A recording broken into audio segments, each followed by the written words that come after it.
Alright, good day everyone. So just a quick video today for newbies, so people wanting to get into road cycling. So this is for the boys and the girls, same advice applies. First thing I'll do is, obviously you're going to need a bike. So you're going to need a road bike, alloy or carbon. Look, I started off on an alloy bike, a couple of months later moved on to a carbon bike.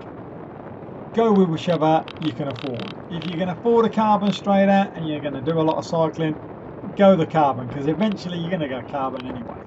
Much more comfortable to ride. Next thing to do is decide what sort of shoe you're going to get. You got the road shoe or the mountain bike shoe. Most people, I would say 99.9% of people that are on road bikes are on the road bike shoe.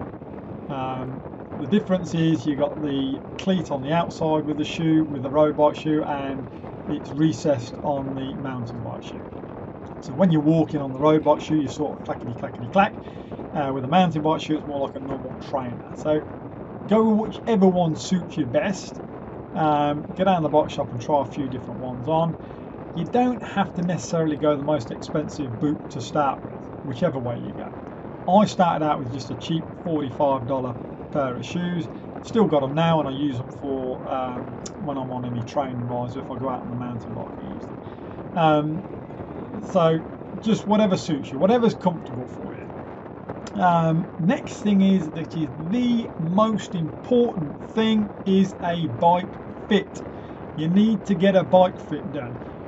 If you don't get a bike fit, you are not going to be comfortable on the machine. Hands down, that is it. You need to get a bike fit done. Can't emphasize that enough. Most shops where you can buy your bikes from these days do professional bike fits. So that is the most important thing you can do.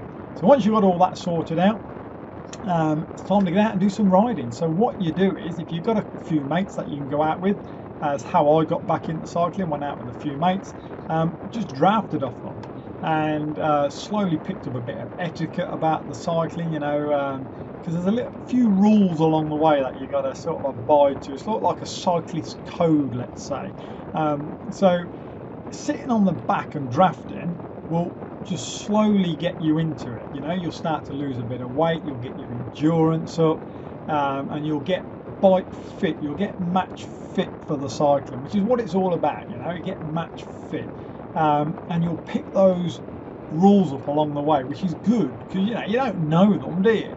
I didn't realise when you're riding along, you got to tell everyone there's potholes and the bits of glass. You go around cars, I just thought everybody was looking where they were going, and that was it. But whoever's up the front has to sort of point these things out, which is obvious, really.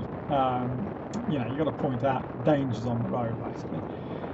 So sitting on the back, not only will it get you fitter, over time, it will also get you to learn the road bike rules, the etiquette out on the road. Then you can start to, once you start to get a little bit fitter, you can slowly move up the pack a bit. Go up to the front and hold a bit of a pace line, you know. But to start with, just sit at the back and just get used to it all, and you'll slowly, over time, it will take a few months, right? This isn't going to happen in 1 or 2 weeks.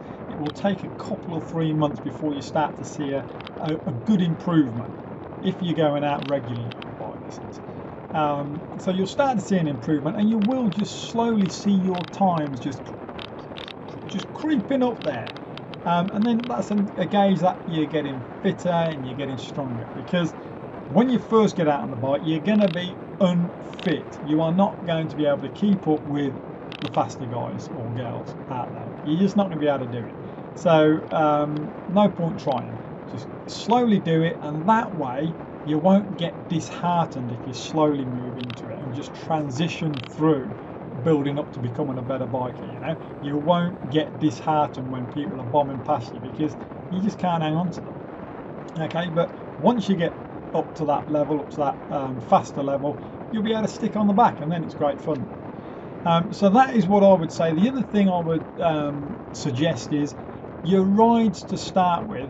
I went out initially on maybe 30 or 40 kilometre rides. That's it. Right, for the first couple of months, that's all I did, and I was knackered at the end of that. Trust me, I was absolutely gone at the end of that. Whereas now, yeah, I can do a 200+K ride, don't even think about it, easy. But to start with, do the smaller rides and build up to the bigger ones. That way you won't lose that enthusiasm for it, because you're not going to fatigue as much. Okay, it's about getting your body match fit to be on the bike for long amounts of time.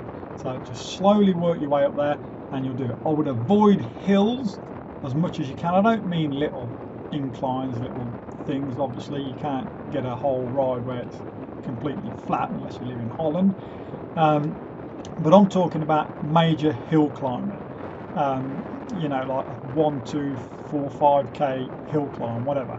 I would avoid those until probably the 3-month mark down the track. Give it a good while, get some riding in your legs, get some riding in your cardio, get your fitness up, start to lose a bit of weight, and then you go and attack the hills. And over time you will be hooning along with the fast people out on the bikes and you'll be loving it. Great fun. Anyway, that is it from me. I hope it's helped. If you've got any questions or comments, you can pop them down below.